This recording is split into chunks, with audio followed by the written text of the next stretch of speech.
Hi there, and welcome to the Intangify podcast, where we discuss the intangible aspects of business.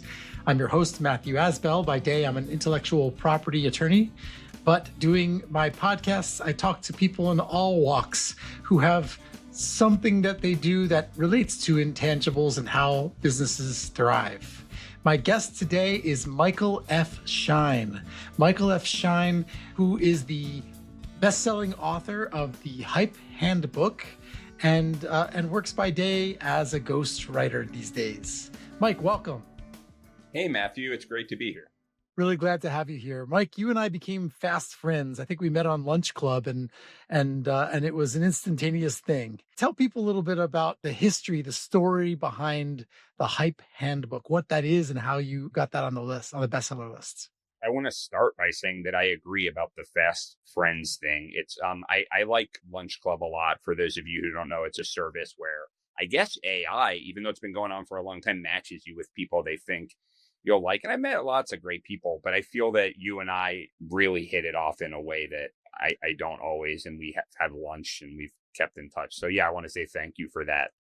I'm glad you feel that way as well. Yeah, the Hype Handbook, it's interesting. I mean, I can talk for 6 hours about this or 2 minutes. In short, the book is about how most of the most successful marketers that you will ever meet are not marketers at all.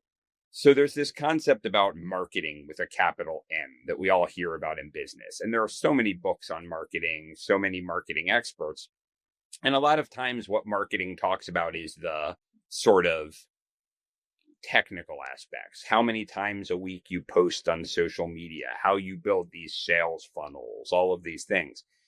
Whereas throughout history, and I'm talking throughout history, going all the, you can see examples of this in the Roman era. You can see examples at the birth of the United States. You can see examples in the early rock and roll era. There are these people who are so good at drumming up a lot of attention for what they're doing and drumming up a lot of energy and excitement and chaos around what they're doing for a certain end. And they never think of themselves as marketers. Never are they, I'm a chief marketing officer, this and that, everything from really horrible people like cult leaders and dictators to really exciting people like the early rock and roll managers and hip hop managers to everything in between. And I wanted to ask myself, what's going on there? I just was fascinated by this. Are there certain qualities that these people have in common in getting people highly emotional to get other people to take an action?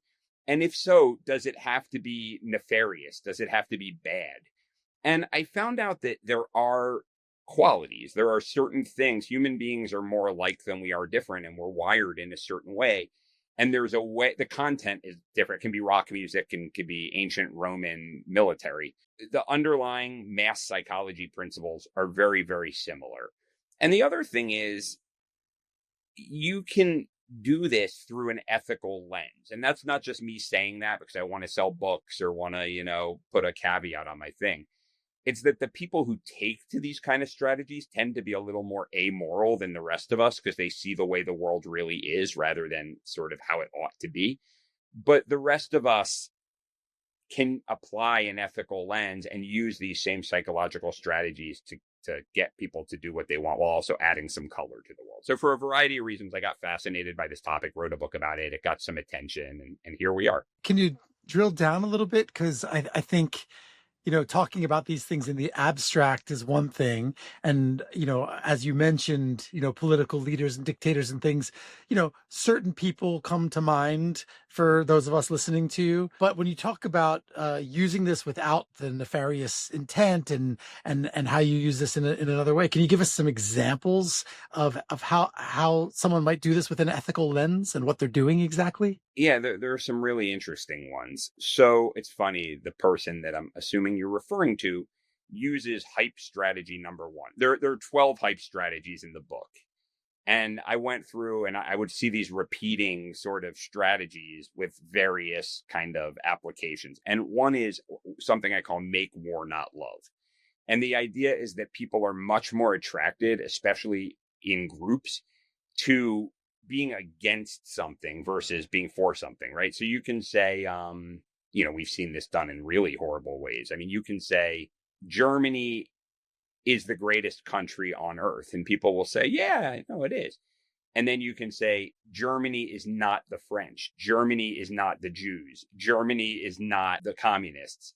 And suddenly people get hopped up in a way that they wouldn't normally, right? It's that old idea that the only thing that's ever going to bring together the planet Earth is an alien invasion. Okay, so that sounds about as bad as it gets. How could that possibly ever be done in a good way? Okay, so I'll give you an example. You can pick a fight with an idea, not a group of people. This is one of my favorite examples. There's a company called Basecamp that, depending in what world you're in, you've heard of it or you haven't. But it's a very boring industry. Great product, but boring industry. It's project management software. It's the kind of software that if you have, business things that you need to get done with a lot of people, you plug in your different tasks and farm them out in a way that makes them organized and doable. And the dominant power in this field is Salesforce. And there's a reason for that. It's because Salesforce invented cloud-based project management software. So in other words, before that, it used to sit on your desktop. Before that, it was on paper. And Salesforce made it on the internet, on the cloud, which is really important because then you can have everyone working on it at the same time without downloading it. Okay. So they're gigantic. So this company, Basecamp, created their own project management software. And the way they promoted it was so sophisticated. So Salesforce is really complicated. Whenever a client asks them to add something new, they just add it, basically. And so there are actual Salesforce consultants. There are people that you hire to use this thing properly. They would call it robust, right?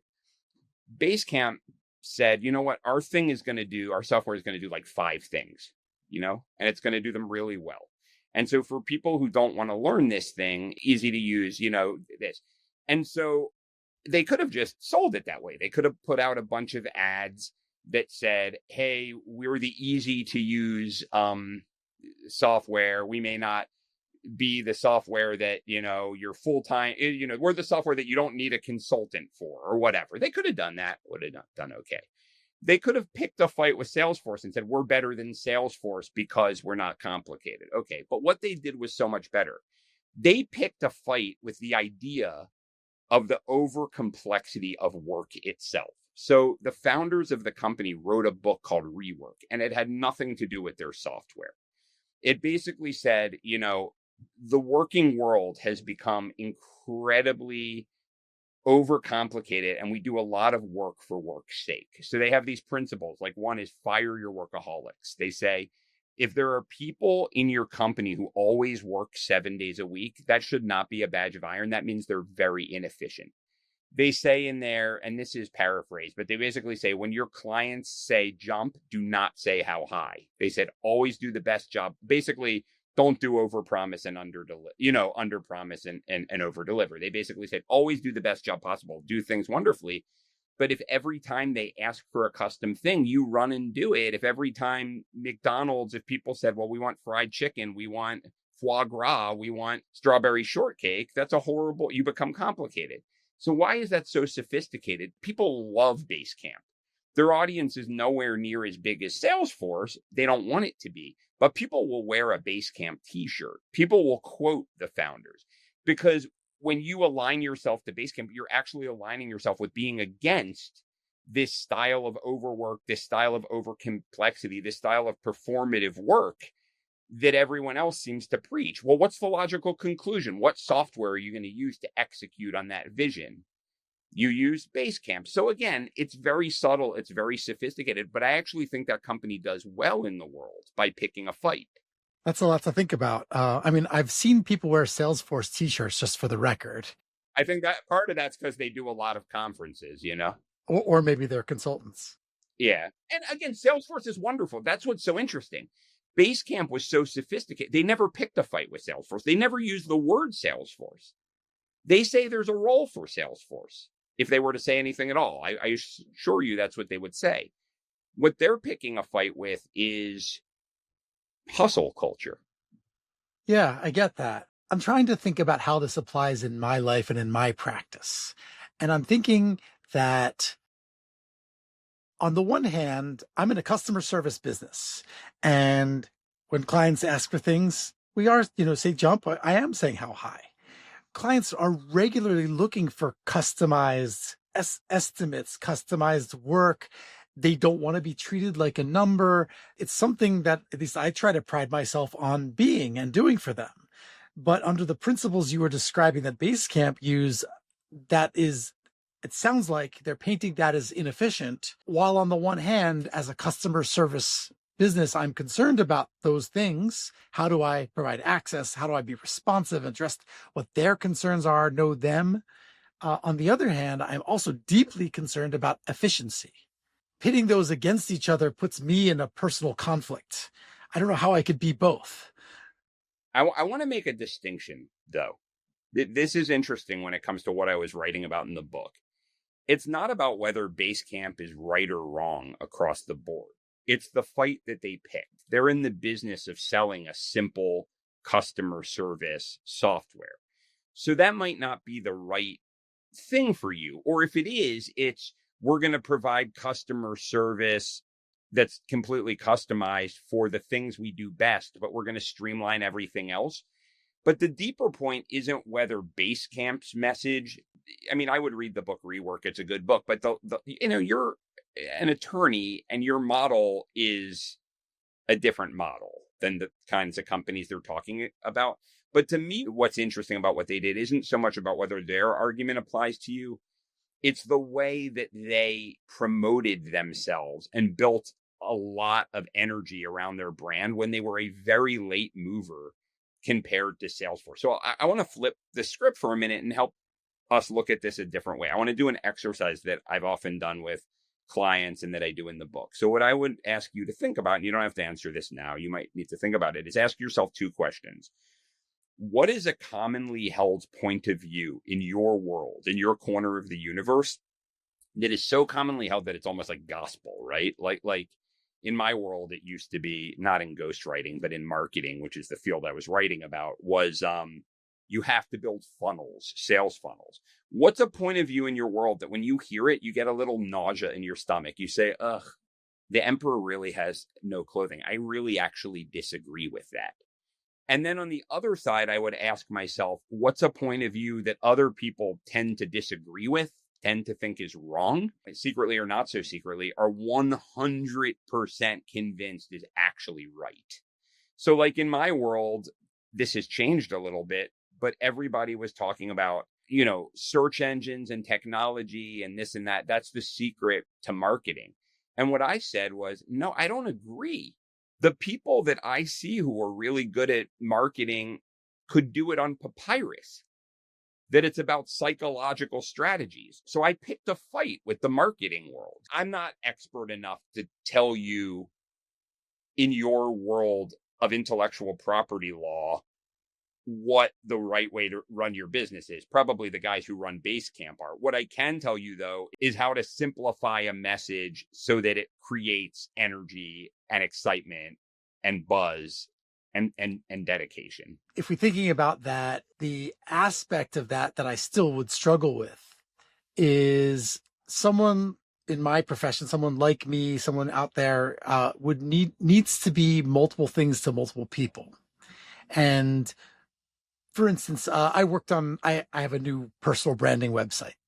I was working on this new personal branding website with a really great marketing guy. We would butt heads all the time, though, when we talk about what needs to be on this website. Why? Because he wanted to gear everything towards a single target audience. You simplify, know the target audience. Who are you trying to sell to? Who needs to know this? And I'm a lawyer, right? Every time I write a phrase, I'm coming up with 6, 8, 20 different verbs, right? For the same variation of things. So the perception was, oh, but wait, I can't alienate that audience. Or you'll see this in other businesses too, where they'll be told to pick a target audience, pick a target market. And they struggle with that because they're like, well, but I do that. But wait, I also do this other thing. We kind of step on our own toes, getting entangled instead of being simple with a message that meets maybe a large proportion of audience and creates a more emotional response because they can relate to it rather than complicating everything with too much different options and different variations. Does that capture the point? Well, yes. And I mean, something that I should say that is more expressed in the subtitle than in the title of the book is its 12 strategies. So what I did to make the book was I started out with my own experience, but then I got really obsessed with this. I read biographies, I read papers, I read crowd psychology books, then I interviewed people.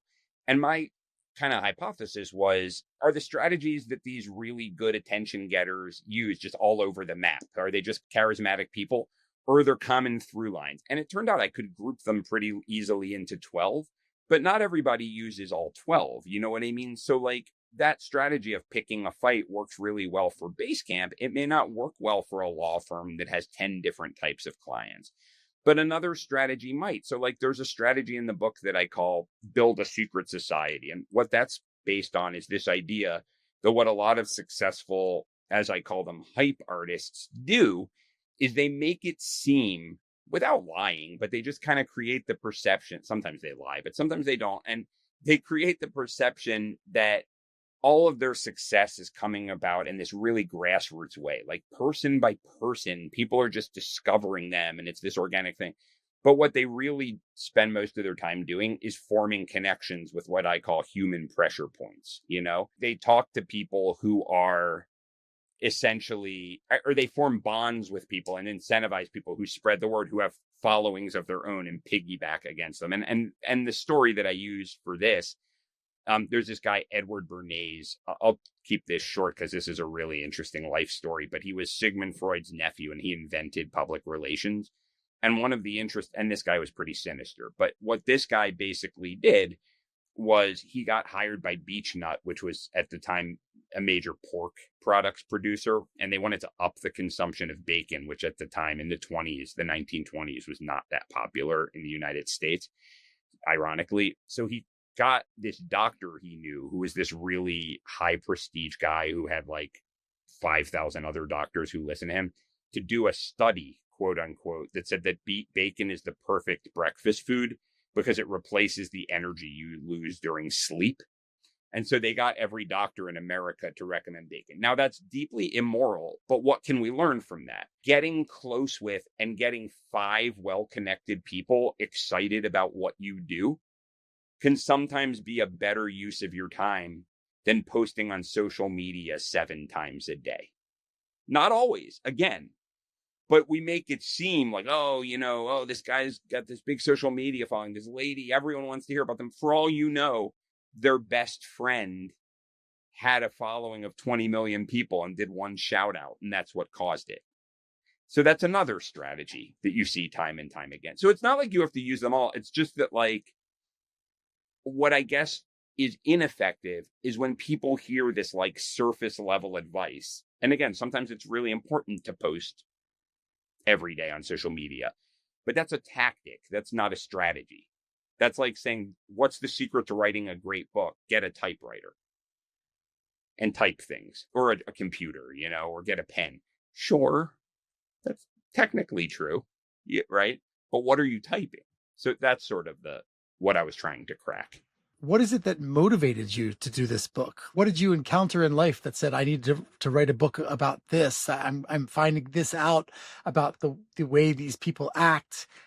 Where did this come from? Well, I think on a deep level, I'm sure it has something to do with whatever childhood trauma I had, whatever. But I'll tell you kind of the brief story of what specifically led to the book. So I was not natural at sales and marketing, which is ironic because a small part of what I do is running a marketing company, largely runs by itself. And I focus on a certain kind of ghostwriting, which we'll talk about later. But for years, that was my main gig. And the way that I came to it was I was really bad at it. And I was always into writing and always a good writer. And I worked a corporate job. I played in a band when I was in my early 20s, which we bonded over. But our bands, we talked before, we're a little bit different. I mean, I'm probably nowhere near as good a musician as you, but we were really like theatrical and crazy and punk rock. And we were really good at, we would call it hyping up our band. For example, we talked our way onto Showtime at the Apollo, which is that show where they boo people off if they're not good, because we knew we would get booed off. And that got us on the front page of New York Press, which was like a big thing. We used to put up posters that said Dave Matthews must die, because we like didn't like hippies, or whatever, back then. I've softened with age. We had a big following, I mean, I couldn't make any money at it and it broke up as these things do, but we used to sell out Arlene's Grocery a lot and we had a residency there, which is a well-known club and stuff. Anyway, one thing led to another. And before long, I ended up in a corporate job, which kind of had by accident. And I guess I'm not a dummy, so I and work hard. And I started to climb the ladder. And then 8 years went by and I was an executive and I was very unhappy. And I was like, how can I become a writer? And I found out about copywriting, like marketing copywriting. So I got 1 or 2 gigs and I was good at it. So I left and I had some money saved and I almost went broke. I had no idea how to generate clients. And I had become a real adult with a capital A by that time. So I took a course on search engine optimization and I took a sales course and this. And I just couldn't get any of it to work. I was doing all this like tactical grown-up stuff. One day, I actually walked by Arlene's Grocery and I had this idea. I was like, what is wrong? It was like, I was like, I got to do what I used to do. I used to be good at promoting myself. Long story short, this will be on my tombstone, I'm sure. But I was writing a column for Inc. magazine that I talked my way into, that I came into very accidentally, actually. And I wrote an article called Why Gary Vaynerchuk is Flat Out Wrong. He's still a big guru, but he was like the biggest marketing guru. And I was polite, but I just picked apart his ideas. I was a nobody. I was like half broke. And he saw the article and he recorded a video and he was visibly upset. Like you could find this online. He started the thing saying that like, oh, Michael Schein has some good points. And by the end, he was like sweating and talking about how he doesn't have to work and, this and that. It like started my career. It like launched, like I like people like got attracted to me, and it was great. So it even turned into an agency. It went from copywriting to an agency. So I had always been interested in, the gurus and the early rock managers. Malcolm McLaren was almost more interesting to me than the Sex Pistols, the guy who got all that attention for the band. So I just started studying this stuff and then I got obsessed, really. So that takes you to deciding to write this book. Where does one get this book? Yeah, it's certainly available online on Amazon and Barnes and Noble online and all that. It's very easily gotten there. It's in a lot of bookstores too. I mean, it's in a lot of Barnes and Nobles in particular. But yeah, the typical places that they sell business books and books in general. For you, is this like old hat? Like, you wrote the book so long ago, you don't kind of worry about it? Or are you still getting royalty checks? How's it all work? Well, it's been a really significant thing in my life on a lot of levels. I was running the agency and I was doing well, and I was very proud of myself and using the marketing strategies to market us. But something I realized was that if you have an intangible business, this really brings us back. So I call them idea-driven businesses, but there are businesses that produce, I don't know, ball bearings, right? Or cars, or not even cars, ball bearings, sheet metal. Those are tangible. And it doesn't matter so much in that case if you're known as the guru for X or the thought leader of Y. It's kind of like, is your price right? Is the quality good? Is your supply chain good? But when so many of us now are in businesses where we're selling an intangible, right? I mean, we're selling intellectual property expertise. We're selling sales coaching. We're selling psychology, whatever that is. And in that case, what makes one person more desirable than the other? And are you known as the guy or the woman, right? So like you look at a Simon Sinek, right? However you feel about him, how do you judge whether he's good at what he does? What does he do? He sells like optimism or something. Like he sells, high profile guidance.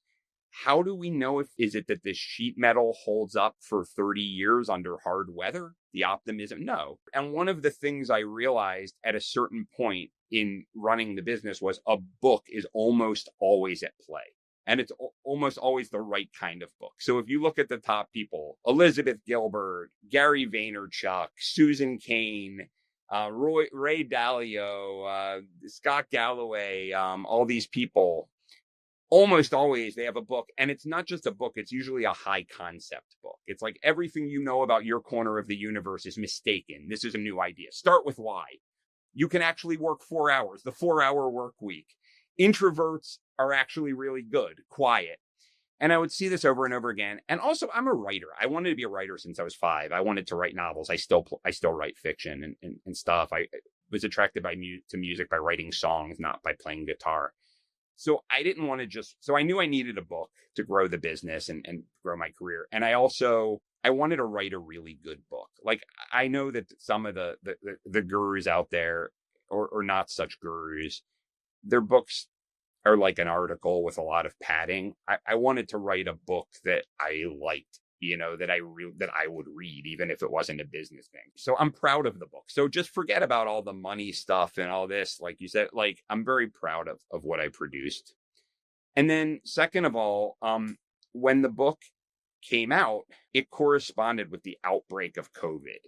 And our business, we had 10 live clients at the time, and every single one of them froze their budgets. So for about 2 months, I thought I was going to go bankrupt. Didn't happen, and everything was okay.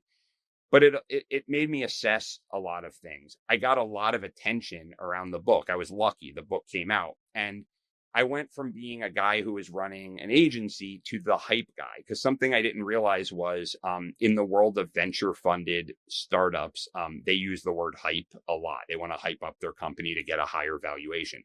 So when everything loosened up with the pandemic and our business was rolling again, I started getting calls to do consulting on hype. And before long, and I started to realize then how a concept that barely existed before, there was no hype guy. Suddenly it's like, I want to pay you to consult on hype. And then the third thing that happened from it is, over time, I would talk to my clients. We would do all this stuff for them to turn them into, use the word, thought leader, guru, niche expert, whatever that thing we were talking about, intangible, face of an intangible company. And we could do good work with them, but the ones who didn't have a book and didn't have a high concept book, it was immeasurably harder. You know what I mean? I mean, we were like running with ankle weights. That's not across the board, but a lot. And it turned out, so what the Hype Handbook allowed me to do, I started saying to clients, I can do this for you as well. I can do what the Hype Handbook did for me, for you. And ultimately, it's been really beautiful because I've become a professional writer. The majority of what I do now is I create these high concept business and personal development books for clients. And I would say, with all the great work our agency did, nothing I've ever done. There's been no more value, and writing the book for people and helping get it placed and having the right idea for the book has been the single most effective way of getting my clients to that goal of becoming the niche authority that leads to their business goals. All that other complicated stuff, which does good, that single activity is the single most valuable thing I've ever contributed. So, and I could have done none of that without the Hype Handbook. Like, the Hype Handbook was the key to all of those developments in my career. So you basically apply what you wrote in the book to your ghostwriting, and you also apply somewhat of the Basecamp concept as an example, in that when you have someone who wants to be a thought leader, have this type of book that is, I'm not sure what the right word, like sort of a capstone, sort of like the thing that really ties into who they are and how they're known, you kind of drill down with that person to arrive at what that thing is, no matter how well or poorly they can describe what that thing is to you. That's exactly right.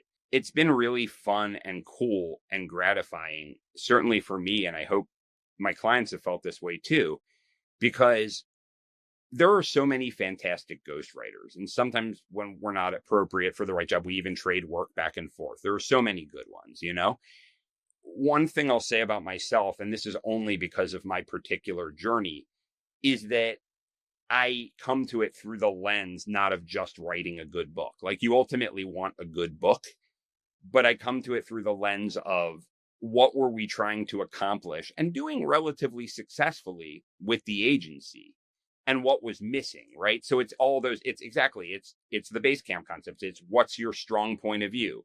How do you position that book as your absolute, centerpiece, or capstone, as you called it? I love that term.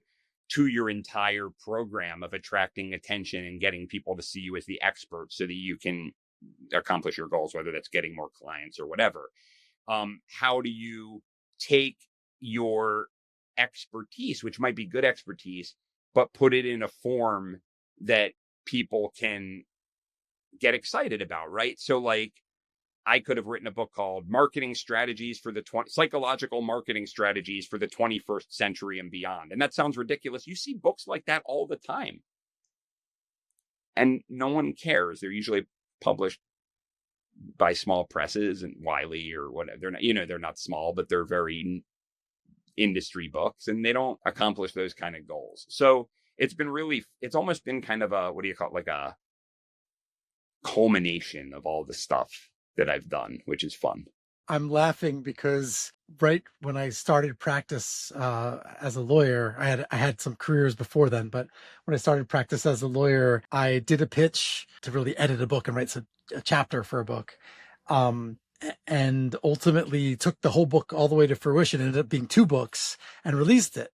And it was released by Wiley, but it's something like Intellectual Property for the 20th Century Corporation. It's like exactly what you said. And again, I'm not even putting it down. There's a role for those books, and it's at the very least better than nothing, but it's not going to turn you into Tim Ferriss. It's, you know what I mean? That's the difference. Any book might not turn you into Tim Ferriss, but and Wiley has a real role, but the textbook is different than the book that turns, than the people who business just falls in their lap. You know what like Simon Sinek, business just comes to the guy, because Start With Why is just such a high concept thing. A book that relates a singular concept and challenges current thinking and has a catchy title, and not that it's about me, right? But just using me as an example, someone like me, like I have all these things I could say that I want to say, that I want to convey to people. And then I just try to get every one of those thoughts and facts down into the book, and it's overly detailed instead of having this overarching message about, this is why the way you've been thinking about it is, needs to be reworked, right? Exactly. I mean, the ones that do it best, the books can apply in their industry, but have application outside of their industry. Like, for example, I'm trying to think of there are so many examples, but like, I don't know, The 7 Habits of Highly Effective People, which actually is, a good book of that kind of book. It's a really good example.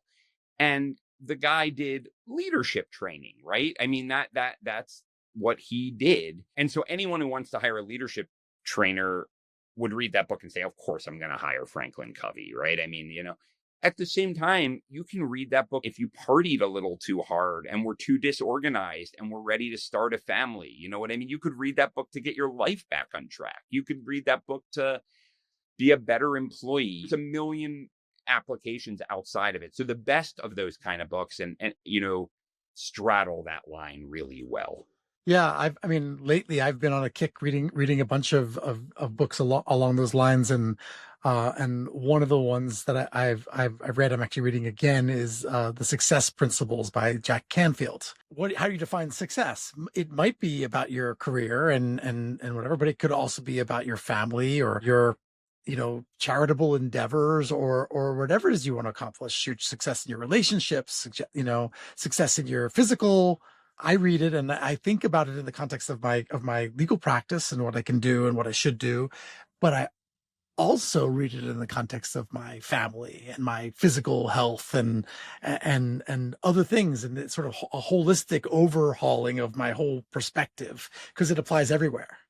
Yeah. I mean, and it's no accident that Jack Canfield has built a multi-million-dollar business on the back of his books, because he and his team, I don't know whether he's writing them all or I doubt it. I mean, he probably has collaborators and ghostwriters and co-writers, at least now, but whatever it is, and like any good business person, that's part of your team.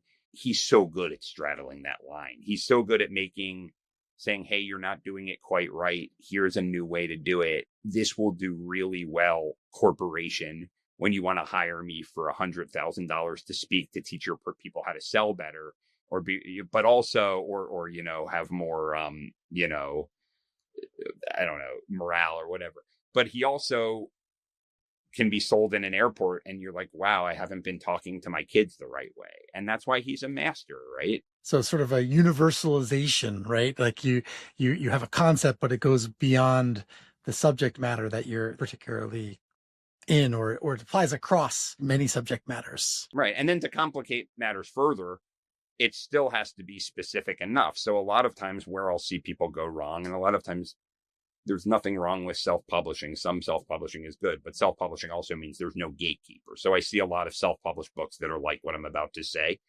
They're these very, very hyper generalized things, right? Because we have this whole world now of coaching and leadership development, much of which is so useful. I've hired them myself, but it leaves a lot of room for books that are kind of like the principles of winning, or like the wholehearted leader. I mean, I'm making these titles up. And when you see that, it's kind of like, what is that? You know what I mean? There's not an angle. There's not, you're just saying what everyone else is saying with different wording. So it's an art. You have to walk that line a little bit. So somebody wants to write their book, their Bible. Hey, how do they know that it's you, that you're the right person to go to? I only work at, a limited number of them, in any year-long period. And I'd like to think I do really good work and that my reputation gets around. So, I think one thing is I wrote the Hype Handbook, which was popular, and people like it and people are fans of it. I'm really lucky to say. And not lucky, I put a lot into it. And I had the marketing background, and people knew that I know how to drive a lot of energy and attention around people.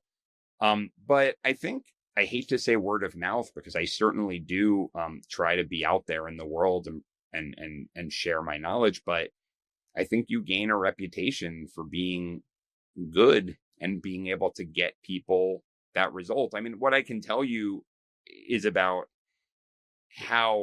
why people come to me, that I'm probably a little, and I speak about this a lot, and they probably hear me speaking about it. I think they come to me through two different doors. I think the first door is a little more obvious and in some ways easier. And that's someone who's gotten to the point where they know they need a book, and they know they need the right kind of book. So maybe they're in a field where they're doing well, but they haven't reached that top tier, and all of their competitors, they're $1 million business, and their other competitor who does a similar thing is a $50 million company with employees and this and that, or $10 million business, and they want to be Jack Canfield or whatever. And they say, I don't have a book. I don't have time to write a book. I'm running an entire company, which you can't discount. I mean, that's a real thing. You can be awesome. You can be a great writer. You can have all the ideas in the world, but writing a book is really time consuming, and it's hard, Or they say, I have all these ideas, but what shape? I mean, I've had people come to me and say, I'm this and this expert, and they're the greatest expert in the world, but I have to ask them a bunch of questions to draw out what is the nugget of the idea that people will care about and that'll set the world on fire. And not everyone has one. I mean, I'll turn people down, right? I mean, some people, hey, I sell ball bearings. Well, what's your life philosophy? Buy low and sell high. Is there anything else? No. Focus on ball bearings. You know what I mean? Like, that, you don't really need a book. The same questions people used to ask when they were trying to promote themselves. They say things like, I need to build my personal brand. I know that I'm not doing enough to get out there. I know I'm not doing enough. I don't get speaking gigs. I know that if I could get in front of big corporate crowds, I close 3 deals every time I do that. You know what I mean? But I just can't do it. And they certainly don't pay me to do it. That's when we have the conversation. We do, or they have, or someone else recommends me. And it's like, you really need the right book, because you really can't, like, if you want to get keynotes, for example, almost impossible without a good book, especially if you want to be paid for them. If you want to be the person who I used to scrape and scrounge to get podcast interviews. When the Hype Handbook came out, I got on 86 podcasts in 90 days, because you're launching a book. And I think it's that combination. It's people who have already come to understand that they need a book, and then there's people who have certain goals and they're hitting this sort of glass ceiling, and they can't get through it. I think that's why they established that they need a book or the book, the Bible, right? They need to do that. and you have a reputation, and so they word of mouth or get introduced or whatever, there's a reason why people find you. But I don't think it gets to kind of how they know the fit. And maybe it's like you and me in that, we kind of instantaneously bonded and we had a lot in common, and we knew that we'd get along really well together. But I haven't hired you, right, to be my ghostwriter. I'm trying to think of, you've established that, you do want this book, you do need this book, you can see why, Michael F. Schein, others perhaps who are ghostwriters, but how do you say that the right person to do this is Michael F. Schein? Yeah. So Matthew, let me know if this answers your question. I think I have what you're asking. People will come to me in all kinds of ways. Of course, there's word of mouth and referrals, but also I get out in front of the world too. I do interviews like this. I write articles. I go to conferences. People find my book in bookstores, etc. So people come to me in all kinds of ways pretty regularly. And at the same time, and I'm lucky about that, because lucky or did it on purpose or whatever it is, but that's because most people aren't a fit. Needing the kind of book that I'm going to create for them is a small fraction of the population. I do a very specific thing, especially if they don't come to me and say, I need a book. If they come to me and say, I heard you're good at helping get people attention. So what I always will tell them, no matter how they come to me, what I say, it's almost to a script at this point, although I never wrote it down. I just say the same thing every time, is that, look, I say exactly that. I always start every one of these conversations informally, because I'm just trying to figure out who you are, have you figure out a little bit more about me. And I talk about what it takes to do the thing. We throw some ideas around. And if I don't think they're ready for it, and I know this is something that is said in a sales context, I really mean this, because I cannot afford to have failures. There is nothing worse than getting involved with someone who they're not ready to do the thing, or they don't have anything to say, because I can't make them successful. And so I'll be honest, or they say, it's not. And we talk about cost and stuff right up front, because I don't want that. It's a premium service, because for the reasons you would expect. And we have that conversation. But if we get to the end of the thing and we get to the point where they're like, I'm not sure yet, but there's something about you that sounds cool, or there's something interesting in this thing, and I feel the same way, what I always say to them is, the only way I know how to impress somebody is doing a small amount of the work. When I first started my career, I would do these generic sales proposals because I was like eager to close deals. And I remember a few times I got like a bite, not a bite, like someone would come to me and say, hey, we're interested in blah, blah, blah, what you do. And I would spend all this time doing this generic sales proposal, and they would just ghost me, and I would get all angry. But why wouldn't they? In other words, except for politeness, it's like to the point of your question, you know nothing about me.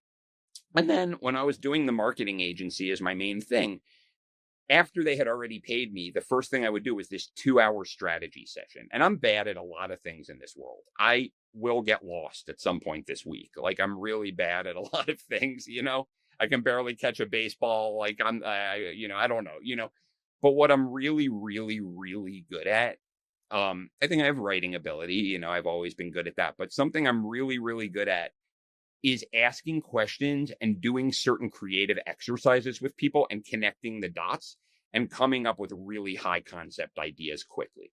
And so I would do that once they had already engaged with me for pay, once they had signed the line. And 2 people within 3 months, it was like serendipity, said to me, oh my gosh, this is so good. If we would have seen this, I would have hired you in half the time. And after hearing that the second time, I was like, you know what? Totally selfish. It's 2 hours, I will give away my services for 2 hours. So what we do is, if they're interested enough, if all the housekeeping is okay and they just have to assess if it's a good fit and if I'm good, I say to them, for 2 hours, you are my client, and there is no obligation other than that you tell me yes or no at the end of this thing. Not at the end of the session, but that you don't just go away. And we get on the thing, and I behave like I would if they were my client. If they're saying something that I don't think works, I will tell them. If they tell me their ideas, I push back. I do these exercises and we come up with ideas. And if we do, and then I put it on paper, I spend time and I do a strategy plan. And there have been times where we're doing it and I just can't pull the ideas out of them. And I'll say, I don't think this is right. But if we get there, I create this document and I say, even if you don't, and this is a risk, but I do it. Even if you say no to me, which you can do for any reason you want. Of course, I'd rather work with you than not work with you. But if you say no to me, use the thing, use the idea, because I've got plenty of them. And I know I can execute really well. But if you want to execute some other way, do it. And I do a really good job on those things. I don't call it a proposal because it serves that role, but it's not trying to convince them. It's me laying out a way to create this book and everything that goes with that. And then they make a decision. And that's all I can do. If after that you're undecided, then okay. We probably shouldn't work together.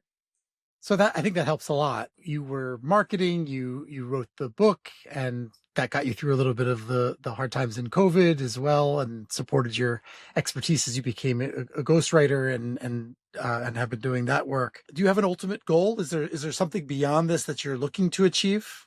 I realized that I think my purpose on this planet, I've done some thinking about this, is to make sure that great ideas get the biggest possible audience and make an impact. Like, there are people who are like, I want to be famous.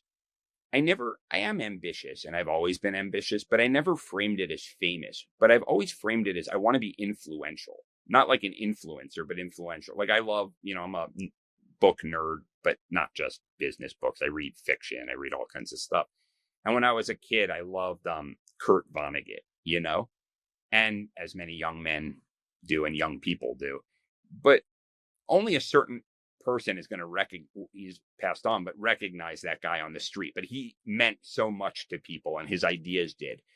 And so I think that whether it's clients who have amazing ideas or my own ideas, getting great ideas into the world. So something I did with my company and now I do for myself, I call it a creative lab, that I take it very seriously. And we used to do this for employees.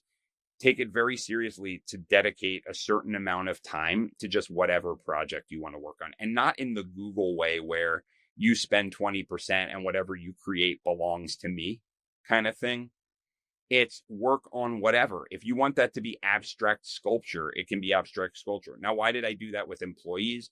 Because I thought it made everything else more creative. And also, if they did do something I thought was cool, I might invest in it or do something like that.